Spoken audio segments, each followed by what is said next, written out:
তুমি আমার প্রেমের রক্ষক, তুমি কোনো ভুল করতে পারো না মা। চলো, আমি তোমায় সাহায্য করছি। এই বুড়িটা তো দেখছি আমাকে জ্বালিয়ে মারছে।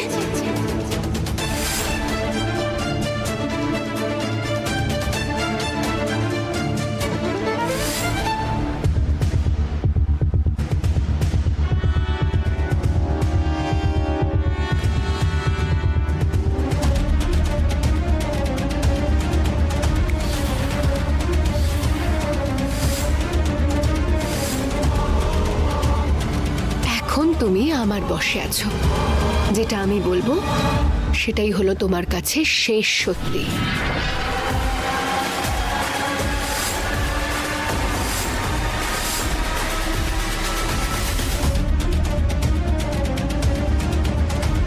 এ কি, এত বড় ভুলটা কি করে করলাম আমি?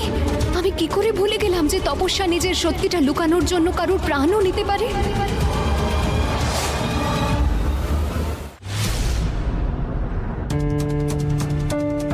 এবার বলো যে আমি এই প্রদীপ নদীতে ভাসিয়ে দিয়েছি, এটা গ্রহণ করুন।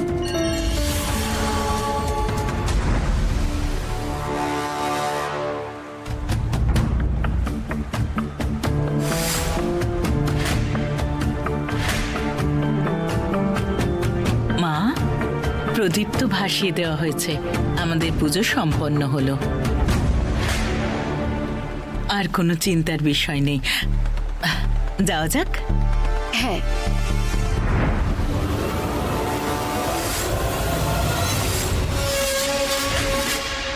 পবিত্র নদীর ধারে এরকম অধর্ম, এটা আমাকে ঠাকুর মশাইকে বলতে হবে।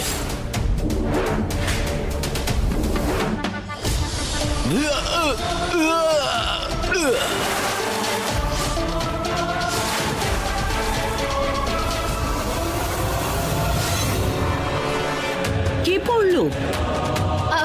কেউ না মা, ওই মনে হচ্ছে কেউ ডুব দিল। চলুন চলুন। মা তপস্যার সঙ্গে বাড়ি ফিরছেন, তার মানে তপস্যা অশুভ শক্তি দিয়ে শিপ্রা নদীর জল থেকে বাঁচারও কোনো একটা উপায় বার করেছে। এবার কি করব আমি? কি করে নিজের পরিবারকে এই নতুন কর্ণমোহিনীর হাত থেকে বাঁচাবো?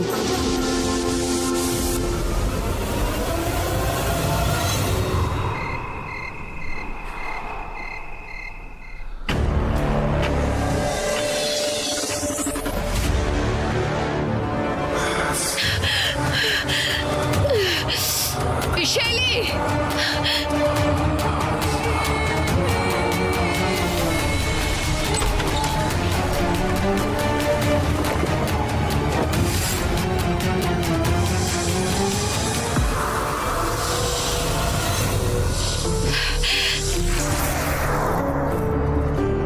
আজ্ঞা করুন নতুন রানী কর্ণমোহিনী। প্রতিজ্ঞা ওর সব সীমা ছাড়িয়ে যাচ্ছে। ওর কাছে না কোনো দৈব শক্তি আছে, আর না এখনো স্বর্ণমোহিনী। তা সত্ত্বেও ও রানী কর্ণমোহিনীকে বাধা দিতে চাইছে। তার শাস্তি এবার ওকে পেতেই হবে। আমার উপর করা প্রত্যেকটা আঘাত ওর আর্তনাদে পরিণত হবে। আরে রে রে রে,